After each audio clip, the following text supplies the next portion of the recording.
नमस्कार साथियों, स्वागत है आप सभी का हमारे YouTube channel silent class notes पर।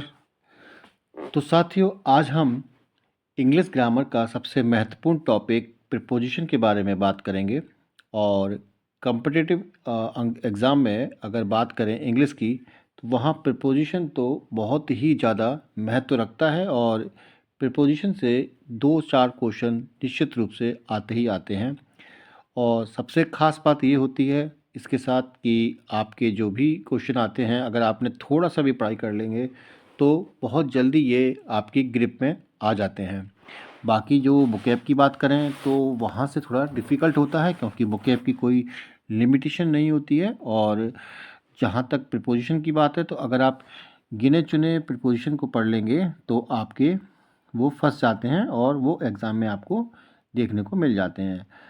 तकलीफ़ ये इस बात की रहती है क्योंकि इसमें थोड़ा-सा कन्फ्यूजन रहता है, और उसी कन्फ्यूजन को दूर करने के लिए आज का ये हमारा वीडियो है। और मात्र 20-30 मिनट में आपको प्रीपोज़िशन तैयार हो जाएगा और आपके 3-4 नंबर भी तैयार हो जाएंगे। तो वीडियो के अंत तक बने रहिएगा, वीडियो स्किप ना कीजिएगा, वरना आपकी जो इन्फॉर्मेशन होगी वो भी आप मिस कर जाएंगे। तो सबसे पहले देख लेते हैं कि प्रीपोज़िशन जो है वो है क्या। तो आप देख सकते हैं कि प्रीपोज़िशन जो है वो 2 शब्दों से मिलकर बना है, एक प्री और एक पोजीशन। तो इसकी पोजीशन पहले रहती है, किससे रहती है? नाउन या प्रोनाउन से। अब थोड़ा एग्जांपल देखते हैं कि the train is standing at the station. तो स्टेशन क्या है? नाउन है, और नाउन से पहले इसका एट जो शब्द यूज़ हुआ है, यही है प्रीपोजिशन। तो इसकी जो पोजीशन है वो नाउन और प्रोनाउन से पहले रहती है। तो ये तो था थोड़ा इंट्रोडक्शन। और अगर बात करें प्रीपोजिशंस कैसे कैसे होते हैं, तो आप देख सकते हैं जैसे ऑन, ओवर, एबव। तो आप देखेंगे सब में ऊपर ही ऊपर है, तो डिफरेंस क्या है? तो इसके यूज़ करने में थोड़ा सा अंतर रहता है, वो हम बात करेंगे। थोड़ा सा चित्रों की सहायता से भी हम इसकी देखेंगे। ज़्यादा इसको हार्ड नहीं लेंगे और बहुत ही आसानी से और फ़नी तरीके से इसको हम सीखने की कोशिश करेंगे। और जहाँ तक हो सकेगा हम डीप पॉइंट को भी उठाएंगे और इसके जो एमसीक्यू हैं उसको भी सॉल्व करने का प्रयास करेंगे। और आप देखेंगे कि आप बहुत ही आसानी के साथ इसमें आप अपना हाथ आजमा लेंगे और निश्चित रूप से आप परीक्षा में 2 से 4 अंक पा लेंगे। तो देखिएगा, हमने मोस्टली प्रीपोजिशन को कवर किया है, और इन्हीं प्रीपोजिशन के बाद हम आपको एमसीक्यू भी देंगे और आप खुद देखेंगे कि आप एमसीक्यू बड़ी आसानी से सॉल्व कर पा रहे होंगे। तो चलिए दोस्तों, और अब हम ज़्यादा समय नहीं गंवाएंगे और देखते हैं कि कौन कौन से प्रीपोजिशन हैं और इनको हम कैसे हैंडल करें। तो आपके सामने ही है। सबसे पहला प्रीपोजिशन है ऑन, जिसका शाब्दिक अर्थ होता है ऊपर या पर। तो ऑन तो ऊपर होता है, अपॉन भी ऊपर होता है। तो फिर डिफरेंस किस बात का है? तो देखिए, ऑन जो होता है उसमें स्पर्श करते हुए भाव में होता है। जैसे कि एक टेबल पर एक सेब रखा हुआ है, ठीक है? तो ये क्या है? इसकी पोजीशन स्थित है, ठीक है? और इस टेबल को वो टच भी किया हुआ है। ऐसी कंडीशन में हम कह सकते हैं कि हम ऑन का यूज़ यहाँ कर सकते हैं। अब जैसे आपके सामने एक सेंटेंस है, an apple is keeped on the table, ठीक है? तो यहाँ पर हमने ऑन का यूज़ किया है। अगर आपने एट या अपॉन का यूज़ कर दिया तो ये गलत होगा। वो इसलिए होगा क्योंकि आपने केवल शाब्दिक अर्थ को पकड़ा है, इसका यूज़ नहीं सीखा है। अगर एट की बात करें, तो एट का मतलब होता है पूरी तरह स्थित ना हो कोई चीज़। जैसे कि मैं दरवाजे पर खड़ा हूँ, तो दरवाजे पे आप हमेशा तो खड़े ही रहेंगे, आप वहाँ से मूव भी करेंगे। तो इस तरीके से होता है। अब अपॉन की अगर बात करें, तो अपॉन कब होता है? जब गति होती है। अब अपॉन को भी हम आगे देखेंगे। तो ये तो था ऑन का एक इस्तेमाल। और दूसरा इस्तेमाल जो होता है वो टाइम को एक्सप्रेस करने के लिए भी यूज़ होता है, को के अर्थ में। जैसे कि आप देखेंगे, I will come on Monday, यानी कि मैं सोमवार को आऊँगा। और नेक्स्ट है I saw you on the same night, इसका मतलब होता है मैंने आपको उसी रात देखा था। ठीक है, तो आपके ये क्या दिखा रहे हैं, ये दिखा रहे हैं समय को। ठीक है, कि मैंने मंडे को देखा, मैंने आपको उसी रात को देखा। तो इस तरीके से ये समय को एक्सप्रेस करने में भी इस्तेमाल होता है। चलिए अब हम बात करें, अगर अपॉन की बात करें तो देखिए, अपॉन हो या चाहे ऑन टू हो, ठीक है, दोनों में मतलब वही होता है ऊपर। ठीक है, और जो अपॉन का इस्तेमाल होता है वो गति के परिप्रेक्ष्य में होता है। जैसे कि आप इस चित्र में देख सकते हैं कि एक गिलहरी है जो दीवार से जंप करके चेयर पर बैठ जाती है। ठीक है ना, तो हम ये कह सकते हैं कि भाई इसमें हम अपॉन का इस्तेमाल कर सकते हैं। दूसरी चीज़ होती है, जैसे कि ये आप देख सकते हैं ये पेड़ है। ठीक है ना, तो इस पेड़ पर कोई चढ़ रहा है ना, तो वो स्पर्श करके चढ़ रहा है लेकिन इसमें गति है। ठीक है ना, तो क्लाइंबिंग अपॉन द ट्री ऐसे बोलेंगे, तो यहाँ आप इसको इस्तेमाल कर सकते हैं। अब इसमें देखिए आप, इसमें भी हम अपॉन या ऑन टू का इस्तेमाल कर सकते हैं, दोनों का एक ही मतलब होता है। जैसे कोई मंकी है वो पेड़ से छलांग लगा रहा है। ठीक है ना, मंकी जो है वो पेड़ से छलांग लगा रहा है, तो यहाँ भी हम ऑन टू या अपॉन का इस्तेमाल करेंगे। लेकिन ये आउटसाइड है। ठीक है ना, मतलब जैसे कि आप ये देखेंगे एग्जांपल कि एक कुएं में कोई व्यक्ति कूद गया, तो हम इसमें क्या कहेंगे, तब हम ऑन टू नहीं करेंगे, तब हम कहेंगे इनटू, क्योंकि अंदर की ओर वो गतिमान है। ठीक है ना, एक बाहर की तरफ गति होती है, एक अंदर की तरफ गति होती है। तो कुएं में अंदर की तरफ अगर गति हो रही है तो हम इनटू का इस्तेमाल करेंगे, और यहाँ पेड़ से यानी कि बाहर की साइड में है तो हम इधर अपॉन या ऑन टू का इस्तेमाल करेंगे। ठीक है, तो अपॉन या ऑन टू कुछ भी आप इस्तेमाल कर सकते हैं, इसके बजाय आप कोई और अन्य शब्द इस्तेमाल नहीं करेंगे। आपको ध्यान देना होगा इसमें गति जरूर होगी। और तीसरा आपका पॉइंट है ओवर। ओवर का मतलब भी होता है के ऊपर। इसमें इससे कोई मतलब नहीं है कि स्पर्श करते हुए या ना करते हुए। ठीक है, जैसे आप इसमें देख सकते हैं इस एग्जांपल में कि एक व्यक्ति है जिसके ऊपर पंखा लगा हुआ है, तो हम ये कह सकते हैं कि the fan is blowing over my head, मेरे सिर के ऊपर पंखा चल रहा है। ठीक है ना, तो पंखा और सिर के बीच में क्या है, गैप है। ठीक है ना, बीच में गैप है, तो हम ये कह सकते हैं कि स्पर्श नहीं कर रहा है। ठीक, इसके अलावा हम एक जगह ये भी कह सकते हैं कि रिवर के ऊपर ब्रिज। ठीक है, तो ओवर ब्रिज बोलते हैं ना, तो रिवर और ब्रिज के बीच में थोड़ा गैप रहता है ना, तो इसलिए हम कह सकते हैं स्पर्श नहीं किया हुआ है। लेकिन ऐसी भी कुछ चीज़ें होती हैं जो कवर करने के लिए कही जाती हैं, जैसे कि एक व्यक्ति ने दूसरे व्यक्ति से कहा कि ये पुरानी कुर्सी है, इसको ढक दो इस गलीचे से, तब हम ओवर यूज़ कर लेंगे चाहे भले ही वो टच क्यों ना हो रहा हो। ठीक है, तो इसलिए एग्जांपल में हम कह सकते हैं कि put this rug over the old chair to cover it. ठीक है, मतलब कि इस गलीचे को पुरानी कुर्सी पर ढकने के लिए रख दें।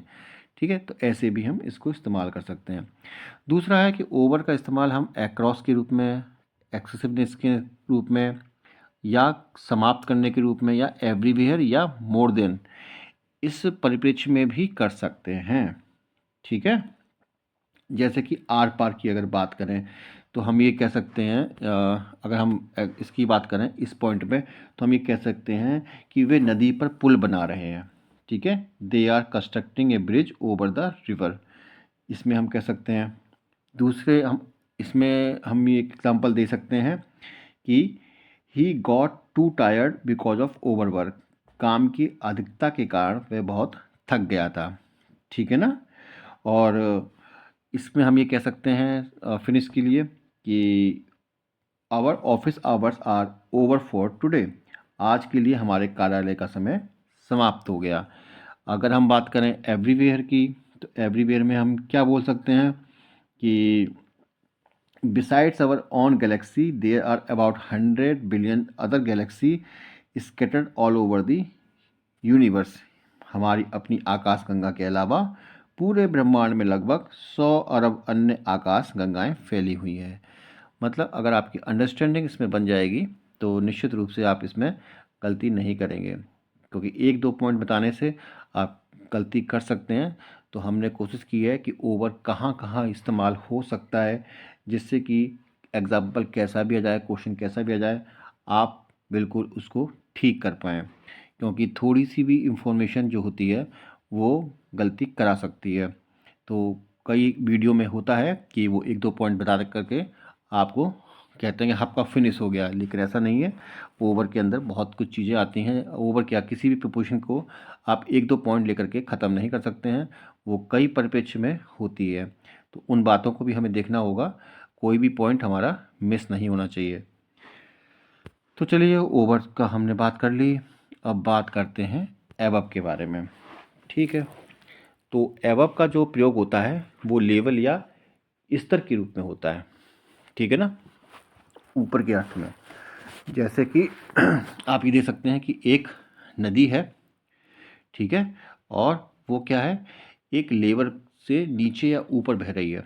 ठीक है, तो हम इसका इस्तेमाल कर सकते हैं। ठीक, अब जैसे कि ये एग्जांपल हम इसका दे सकते हैं कि यमुना अपने सामान्य स्तर से ऊपर बह रही है, तब हम यहाँ पर ऊपर के लिए एबव का इस्तेमाल कर सकते हैं और कह सकते हैं कि Yamuna is flowing above its normal level. ठीक है, दूसरा एग्जांपल हम इस पतंग का और इस परिंदे का ले सकते हैं कि हम कह सकते हैं the word is flying above the kite. क्यों?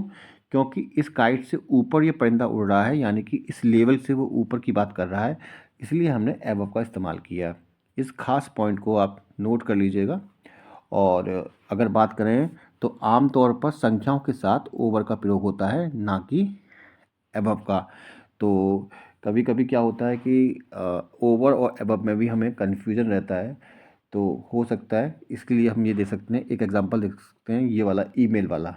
ठीक है, ये क्या है कि मुझे एक दिन में 60 से अधिक ईमेल आते हैं। तो यहाँ पर अगर हमने एबव का इस्तेमाल कर लिया तो गलत हो जाएगा, हमें ओवर का इस्तेमाल करना होगा।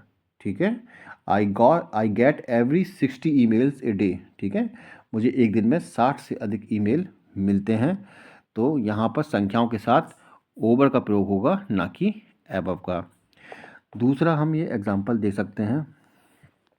ठीक है, तो यदि आपका वजन 100 किलोग्राम से अधिक है तो आपको डाइट शुरू करने की आवश्यकता हो सकती है। ठीक है, तो इसके लिए आपको क्या इस्तेमाल करना चाहिए, if you weight over 100 kg then you may need to start a diet. ठीक है, तो यहाँ पर आप ओवर का इस्तेमाल करेंगे, एबव का नहीं करेंगे। लेकिन जब लेवल किसी संख्या या औसत से ऊपर हो तब आप एबव का इस्तेमाल कर सकते हैं। जैसे कैसे? जैसे कि ये 0 से 3 डिग्री ऊपर था। ठीक है, तो यहाँ पर क्या है कि एक औसत से ऊपर की बात की जा रही है। तो इट वाज 3 डिग्री अबव 0। ठीक है, तो हमने कहा था ना किसी स्तर की बात होगी, तो हम कह सकते हैं एबव की बात कर सकते हैं। नेक्स्ट हमारा जो है वो है बिटवीन और एमोंग। तो देखिए, बिटवीन और एमोंग के बीच में थोड़ा सा डिफरेंस हमको जानना चाहिए। जैसे कि बिटवीन जो होता है वो दो वस्तु या दो व्यक्तियों के बीच की बात होती है। ठीक है, इसका प्रयोग जो होता है वो दो व्यक्तियों या फिर वस्तुओं के लिए होता है। वहीं अगर एमोंग की बात करें तो इसका प्रयोग दो से अधिक वस्तुओं या व्यक्तियों के लिए होता है। बिटवीन का यूज ऑब्जेक्ट केस में होता है और एमोंग का यूज वॉवेल से शुरू होने वाले शब्दों के साथ होता है। बिटवीन के बाद एंड का प्रयोग होता है और एमोंग की बात करें तो दा से पहले एमोंग या एमोंगेस्ट दोनों का प्रयोग होता है। बिटवीन के लिए चौथा पॉइंट है कि इसके बाद ईच या एवरी का प्रयोग नहीं होगा, ये आप नोट कर लीजिएगा। चलिए कुछ एग्जांपल देखते हैं। जैसे कि एग्जांपल आप देख सकते हैं, इस चित्र में क्या देख रहे हैं आप कि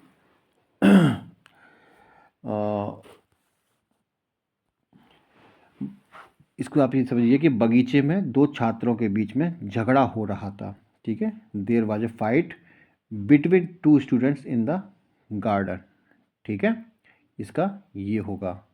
ओके, और अगर हम कहें बगीचे में बच्चों के बीच झगड़ा हो रहा था तो there was a fight among the children in the garden, ये इसका डिफरेंस है। यहाँ पर 2 व्यक्ति हैं और यहाँ 2 से अधिक व्यक्ति हैं, तो इसलिए यहाँ पर अमॉन्ग का यूज़ हुआ, यहाँ पर बिटवीन का यूज़ हुआ। अगर हम बिटवीन की बात करें समय को लेकर के, तो क्या कहना चाहिए कि मैं सुबह 9 बजे से शाम 6 बजे तक कार्यालय में था। I was in the office between 9 AM and 6 PM। ठीक है, तो हम इसका भी इस तरीके से प्रयोग करते हैं।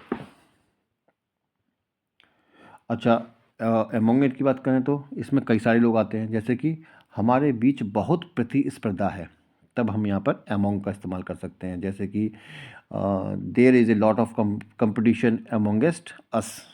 ओके, तो यहाँ पर हम इसका भी इस तरीके से इस यूज़ कर सकते हैं। अब आगे चलते हैं और देखते हैं बिसाइड और बिसाइड्स, दोनों में डिफरेंस केवल एस का है, लेकिन काफ़ी अंतर है। बिसाइड का मतलब होता है समीप या बगल में, वहीं बिसाइड्स का मतलब होता है के अलावा या अतिरिक्त। ठीक है, तो जैसे कि स्कूल जो है वो हॉस्पिटल के पास या बगल में है, तब हम बिसाइड का यूज़ करेंगे। ठीक है, the school is beside the hospital.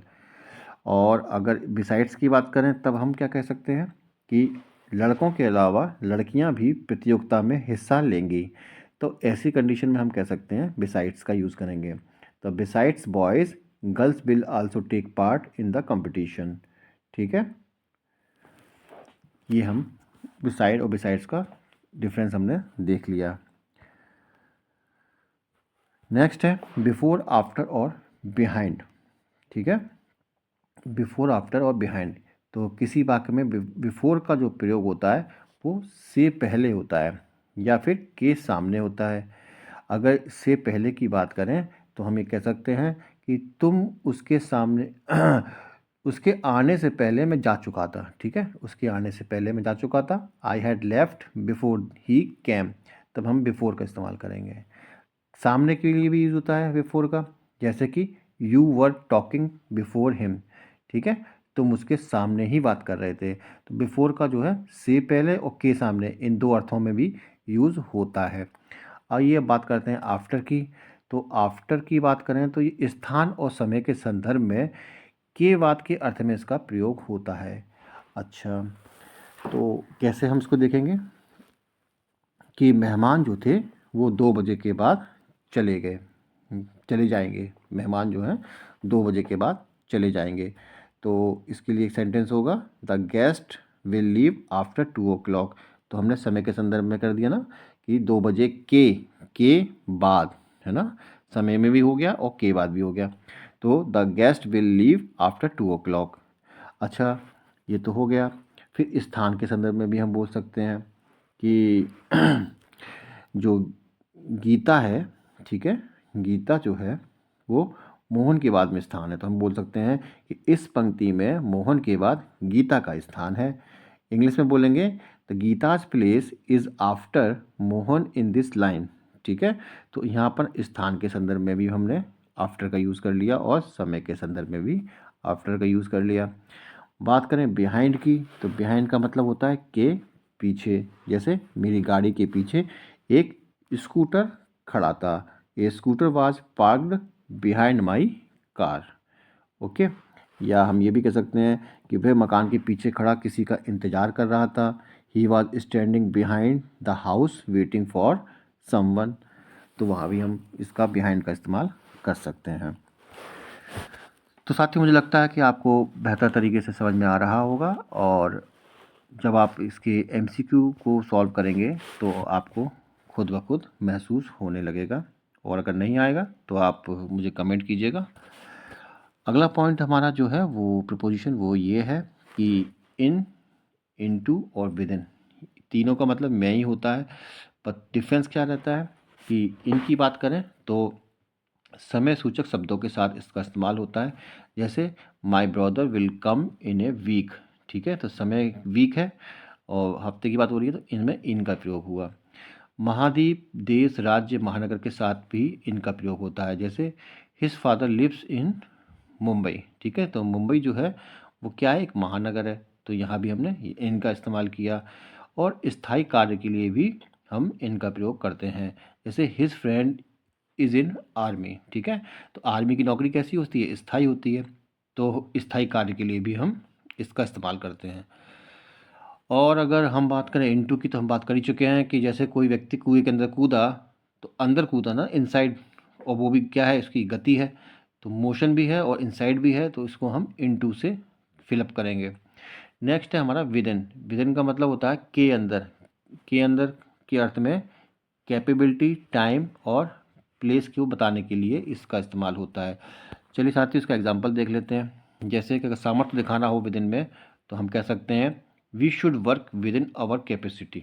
ठीक है, we should work within our capacity, मतलब यह है कि हमें अपनी क्षमता के भीतर काम करना चाहिए। दूसरा एग्जांपल है I will be there within 10 minutes. ठीक है, ये समय को दर्शा रहा है, मैं 10 मिनट के अंदर वहाँ आ जाऊँगा। तीसरा एग्जांपल स्थान को भी फोकस कर रहा है, we have always lived within 10 miles of the beach. इसका क्या अर्थ हुआ, हम हमेशा समुद्र तट के 10 मील के दायरे में रहते हैं। तो यहाँ पर भी हम विद इन का इस्तेमाल कर सकते हैं सामर्थ्य, टाइम और प्लेस, इन चीज़ों को दर्शाने के लिए। नेक्स्ट हमारा प्रपोजिशन है एट, यानी पर या में। अच्छा, एट का इस्तेमाल कई चीज़ों में होता है, जैसे कि दर, चाल या कीमत बताने के लिए। जैसे कि एक एग्जांपल है कि sugar is sold 8 rupees 40 kg। ठीक है, तो 40 रुपये किलो के ग्राम के भाव से चीनी बेची जाती है, बिकती है। फिर है हमारा छोटे स्थानों के नाम के साथ, जैसे कि ही लिव्स एट मोहद्दीनपुर। ठीक है, मोहद्दीनपुर, तो वह मोहद्दीनपुर में रहता है। तो छोटा स्थान है, कोई जानता नहीं है, तो वहाँ पर आप एट का इस्तेमाल कर सकते हैं। अगर कोई महानगर होता तो हम इन का इस्तेमाल करते हैं। जैसे कि आप देखें, इन और एट में काफ़ी थोड़ा सा डिफरेंस आपको समझना होगा। फिर है टाइम को अभिव्यक्त करने में भी होता है, the train will arrive at 7 PM। रेलगाड़ी शाम 7 बजे आएगी। एम, एज और स्टेज को बताने में भी एट का इस्तेमाल होता है। जैसे he passed away at the early age of 20। वह 20 वर्ष की कम उम्र में चल बसा। तो अवस्था, आयु और लक्ष्य को दिखाने के लिए भी एट का प्रयोग होता है। और अस्थायी कार्य के लिए भी होता है। स्थायी कार्य के लिए इनमें होता है और अस्थायी कार्य के लिए एट का प्रयोग होता है। She is at work now. ठीक है, तो इसका ये क्या होगा, सी इज़ एट वर्क नाउ। तो टेम्पररी कार्य को दिखाने के लिए भी इसका इस्तेमाल होता है। ठीक है, वह अब कार्य कर रही है। ठीक है, तो बस। और जबकि हमने देखा था भी कि his friend is in army. ठीक है, ये स्थायी कार्य के लिए था और अस्थायी कार्य के लिए एट का प्रयोग किया गया। चलिए नेक्स्ट देखते हैं ऑफ। ठीक है, ऑफ का मतलब होता है का, की, के अर्थ में, तो यहाँ संबंध या अधिकार को बताने के लिए इसका इस्तेमाल होता है। The sister of Ram did not come to school. तो इसमें क्या है, संबंध को दर्शा रहे हैं। ठीक है, दूसरा एग्जाम्पल है बीमारी से मरने के लिए, जैसे सी डेड ऑफ कोरोना। ठीक है, तो वो कैसे मरी, कोरोना से मरी है, तो बीमारी से मरी है, तो अभी हम ऑफ को दिखाएंगे। ठीक है, और कॉज शब्द के साथ भी हम ऑफ का यूज़ करते हैं कि what was the cause of his departure, उसके जाने का क्या कारण था। ठीक है, तो ये हमने सीखा ऑफ को भी। आइए बात करते हैं सबसे टिपिकल चीज़, और वो है ये बिलो, अंडर, बीनीथ, अंडरनीथ और डाउन। तीनों का मतलब नीचे ही होता है। थोड़ा सा अंतर हमको इसका समझना होगा, थोड़ा टिपिकल है, लेकिन मैक्सिमम प्रीपोजिशन जो आते हैं एग्ज़ाम में वो यही आते हैं। तो देखिए, बिलो का मतलब होता है रिलेशन से होता है, लेवल बताने में, लेस देन बताने में। ठीक है, तो जैसे यमुना अपने सामान्य स्तर से नीचे बह रही है। ठीक है, यमुना अपने सामान्य स्तर से नीचे बह रही है। तो Yamuna is flowing below its normal level. तो लेवल बताने के लिए ना, लेवल कोई ऐसा होगा जो पहले पहले इस लेवल पे बहती होगी, अब वो उससे नीचे बह रही है, तो हम उसके लिए बिलो का इस्तेमाल कर सकते हैं। ठीक है, अब जैसे कि किसी की सैलरी 10,000 से कम है। ठीक है, तो भी हम ये कह सकते हैं कि भई ये देखो, मेरे दोस्त का वेतन 10,000 रुपये महीने से कम है। My friend salary is below rupees 10,000 a month ऐसा भी बोल सकते हैं। दूसरी चीज़ होती है जैसे कि आप पोजीशन देख सकते हैं कि एक लाल फ़ोटो है, ठीक है, एक लाल फ़ोटो है जो कि ब्लैक फ़ोटो से नीचे है, तो हम बोल सकते हैं the red photo is below the black one, ठीक है। लेकिन अगर मान लो कि यही रेड फ़ोटो जो है वो किसी टेबल के नीचे है और जो ब्लैक फ़ोटो वो टेबल के ऊपर रखा हुआ है, तब हम इसमें बिलो का इस्तेमाल नहीं करेंगे। क्यों? क्योंकि ये जो है 3D ऑब्जेक्ट है, ठीक है ना, 3D ऑब्जेक्ट है। और जबकि वो दीवार पे लगी जो तस्वीरें थी, ठीक है, ये दीवार पे लगी तस्वीरें थी, इसमें हम लेबल तय कर करके बता रहे थे। लेकिन इसमें क्या है, इसमें क्या है, बीच में गैप होगा टेबल के बीच में, और 3D ऑब्जेक्ट है तो यहाँ पर हम अंडर का इस्तेमाल करेंगे, ठीक है ना। तो ये चीज़ें आपको देखनी होंगी। फिर दूसरी बात ये है कि बिलो का संबंध रिलेशन दर्शाने के लिए होता है। जैसे there is the root below the tree, ठीक है, तो ये पेड़ की जो जड़ें हैं, पेड़ के नीचे ही पेड़ की जड़ें होंगी और तो कुछ होगा नहीं, तो जड़ का पेड़ से कोई संबंध है ना, तभी तो। फिर है keep the remote below the TV, तो टीवी के नीचे रिमोट रख दो, है ना। टीवी के बिल्कुल नीचे नहीं, आप टीवी के सामने रखेंगे ना, मतलब टीवी के नीचे ही रखेंगे, मतलब टीवी के नीचे तो नहीं घुसेड़ देंगे एकदम से, है ना, नहीं तो फिर तो वो उसके अंडर पहुंच जाएगा, विनीत हो जाएगा। The answer of the question is given below, अब जो आंसर है वो क्वेश्चन का संबंध है ना उससे, तो हम इसमें किसका यूज़ करेंगे, बिलो का यूज़ करेंगे, ठीक है। तो ये हमने बिलो को देखा। अब थोड़ा सा हम देखते हैं अंडर को। इसमें क्या होता है कि कोई फिजिकल टच नहीं होता, या आप पॉइंट देख रहे हैं ना ऊपर लिखा हुआ, नो फिजिकल टच अंडर के नीचे। तो इसमें एज से कम बताने में, अकॉर्डिंग के सेंस में, अवस्था के सेंस में, और नीचे के अर्थ में, पर फिजिकल टच नहीं होना चाहिए। अब जैसे कि एक lion was sitting under the tree, एक शेर जो है वो पेड़ के नीचे बैठा हुआ था, लेकिन पेड़ और शेर के बीच में क्या है, एक गैप है, कोई फिजिकल टच तो है नहीं, पेड़ से टच तो कर नहीं रहा है लॉइन को, तो हम ये कह सकते हैं अंडर द ट्री, ठीक है। फिर दूसरी बात, ट्री जो है 3D ऑब्जेक्ट भी है। एक बात और, अगर लेयर्स हैं किसी चीज़ की, लेयर्स हैं, तब भी हम अंडर का यूज़ करते हैं। जैसे I have T shirt under my jacket, मेरे जैकेट के अंदर क्या है, टी शर्ट है मेरे पास, मतलब मैं जो टी शर्ट पहना हूँ अपने जैकेट के नीचे। तो यहाँ पर अंडर क्यों आया, क्योंकि जहाँ लेयर्स होती हैं वहाँ भी हम अंडर का यूज़ करते हैं। दूसरा होता है मेंटल स्टेट, ठीक है, फिजिकल नहीं, मेंटल स्टेट, तो इसमें हम अंडर का यूज़ करते हैं। जैसे this group is under A lot of stress, ये जो ग्रुप है वो बहुत ज़्यादा स्ट्रेस पे है।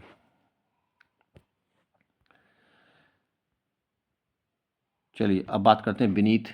हम बीनीथ करें या अंडरनीथ करें, कंफ्यूज मत होइएगा, इसमें लेकिन फिजिकल टच होता है, हालांकि ये भी नीचे के अर्थ में होता है, लेकिन इसमें फिजिकल टच होता है, ये आप डिफरेंस देखिएगा। तो अब हम थोड़ा सा एग्जांपल देख लेते हैं। जैसे कि टीवी के नीचे अखबार बिछा दो, स्प्रेड द न्यूज़पेपर बीनीथ या अंडरनीथ द टीवी, ठीक है। तो अब अगर आप अखबार बिछाएंगे टीवी के नीचे, तो टीवी इसके ऊपर रखी जाएगी, टच करेगी, फिजिकल टच होगा, तो हम कह सकते हैं कि इसमें बीनीथ या अंडरनीथ का यूज होगा। और बीनीथ और अंडरनीथ जो है वो सिमिलर ही हैं, इसमें कोई इतना डिफरेंस नहीं है, तो आप बीनीथ या अंडरनीथ का इस्तेमाल कर सकते हैं। दूसरी बात है, बीनीथ का इस्तेमाल हम इमोशंस, फीलिंग्स और एक्शंस में भी करते हैं। जैसे beneath it all he still love her, ठीक है। और नेक्स्ट है she treats people as if they are beneath her, ठीक है, वह लोगों को ऐसे ट्रीट करती है जैसे सब इसके नीचे हैं। तो यहाँ पर क्या है, वो लोगों को क्या कर रही है, उनका जो सोशल पोजीशन को लॉक, मतलब लोगों की जो जो सोशल पोजीशन है उसको लो करना करके दिखा रही है, या इसको डिस्गस्टिंग बताना चाह रही है। तो इस तरीके से भी हम कह सकते हैं बीनीथ। हालांकि इसमें फिजिकल टच नहीं है, लेकिन ये एक तरीके से क्या है, ये दिखाना चाह रहे हैं, डिस्कस्टिंग करना चाहते हैं, उसको नीचे दर्शाना चाह रहे हैं, ठीक है। तो यहाँ भी हम कर लेते हैं इमोशंस फीलिंग के केस में, तो ये चीज़ देखिएगा। फिर दूसरी बात है कि अगर कोई चीज़ जो है कवर की जाती है किसी चीज़ से, तब भी हम बीनीथ का इस्तेमाल करते हैं। जैसे दे स्लीप्ड बीनीथ द ब्लैंकेट, ठीक है, तो वे जो हैं ब्लैंकेट के नीचे सो गए, ठीक है। तो ब्लैंकेट टच करेगा ना उनको, फिजिकल टच होगा, जैसा कि टीवी में देखा आपने, वैसे ही आप ब्लैंकेट में भी देख रहे हैं। तो इस तरीके से हम बीनीथ का इस्तेमाल करते हैं। अब नेक्स्ट हमारा जो बचा वो है डाउन, ठीक है। तो डाउन में होना चाहिए मोशन, ठीक है। कैसे? ही फेल डाउन द रूफ, वह जो है छत से गिर गया। तो इसमें वो छत के नीचे गिरा है ना, छत से नीचे गिरा है, तो इसमें हम कहेंगे he fell down the roof, down बोलेंगे। क्यों? क्योंकि इसमें मोशन है, जहाँ मोशन होगा वहाँ हम डाउन का इस्तेमाल करेंगे। तो दोस्तों हमने यहाँ पर बिलो, अंडर, बीनीथ, अंडरनीथ और डाउन इन सभी को देखा, ठीक है। और इसकी जो टिपिकल चीज़ें हैं उनको भी हमने समझने की कोशिश करी। नेक्स्ट हम देखते हैं कि विद और वाई। विद का इस्तेमाल के द्वारा, से के अर्थ में होता है किसी भी टूल के लिए इसका प्रयोग होता है। और जैसे कि my mother cuts vegetable with the knife, ठीक है। इसमें हम बाई का इस्तेमाल नहीं करेंगे, हम नाइफ़ का इस्तेमाल करेंगे, क्योंकि मेरी माँ जो है वो चाकू से सब्जियों को काटती हैं। तो इसमें हम बाई का इस्तेमाल नहीं करेंगे, किसका इस्तेमाल करेंगे? विद का करेंगे, क्योंकि हमने इसमें नाइफ़ को टूल की तरह इस्तेमाल किया है। फिर दूसरा हमारा ये है कि साथ लेकर, दृढ़ या तरीका या गुण विशेषता के लिए भी हम विद का इस्तेमाल करते हैं। जैसे they go to Agra with her friends, वह अपने दोस्तों के साथ आगरा जाता है, तो साथ जाता है। The police face the dacoits with courage, ठीक है। तो जो पुलिस है उसने बड़े साहस के साथ, ठीक है, जो डाकुओं का सामना किया।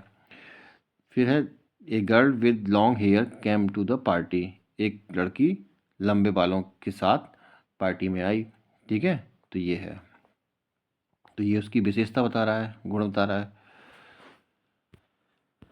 नेक्स्ट, अच्छा हमारा एक चीज़ छूट गई, वो है वाई, ठीक है। बाई को देख लेते हैं। तो बाई का इस्तेमाल करते हैं, तो बाई का जो इस्तेमाल होता है वो आपका वजन दर माप के अर्थ में होता है। जैसे banana are sold by the dozen, ठीक है। तो इसमें दर बताई गई है। This garden is 20 metre by 15 metre, कहते नहीं है कि हमारा जो मकान है वो 20 बाई 25 का है या 30 बाई 50 का है।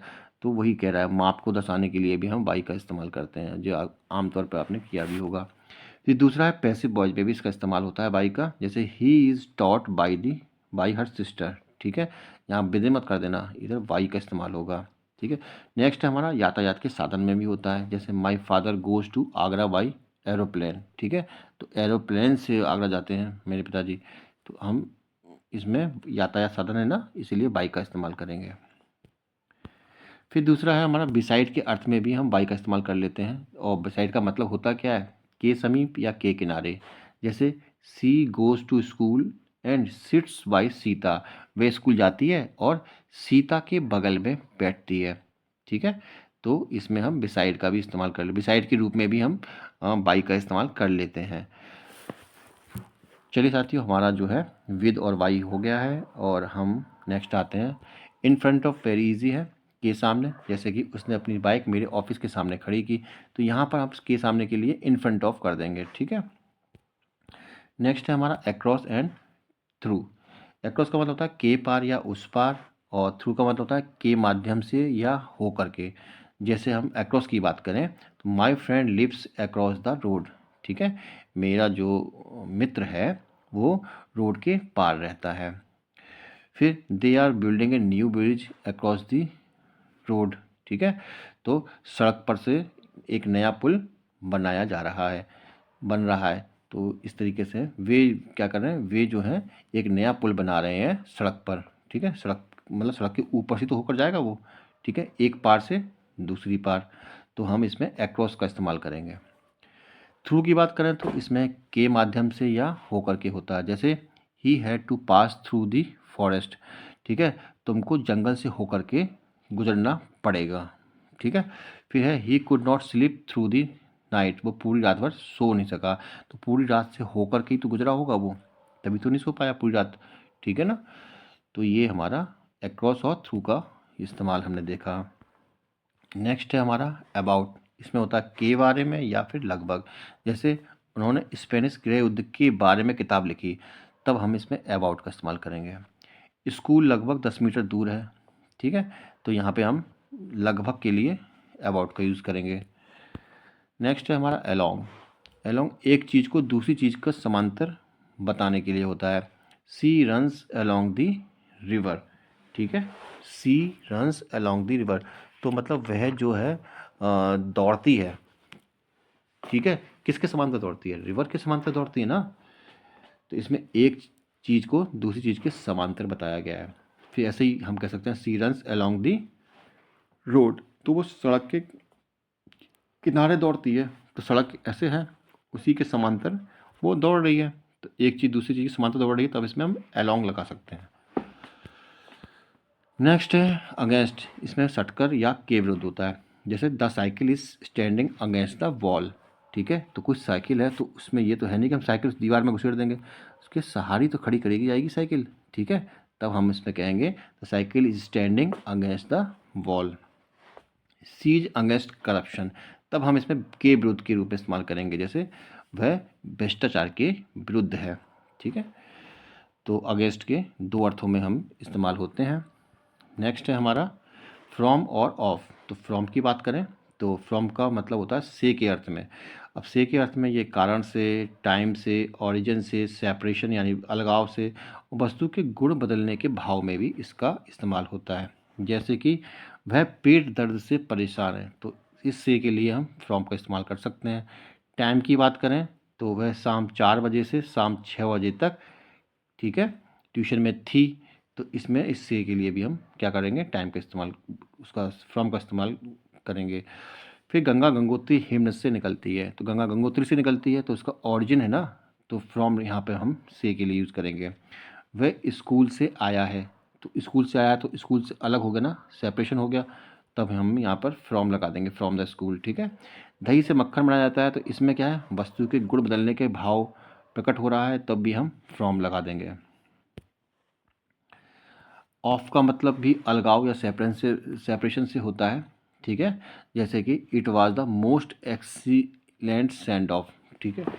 It was the most excellent send off, ठीक है। तो इसका क्या मतलब हुआ आपका? इसका मतलब ये हुआ कि ये सबसे शानदार विदाई थी। फिर नेक्स्ट आपका है कि they drop of the invaders, ठीक है। इसका मतलब होता है कि उन्होंने आक्रमणकारियों को खदेड़ दिया, तो इसमें भी सेपरेशन हो रहा है।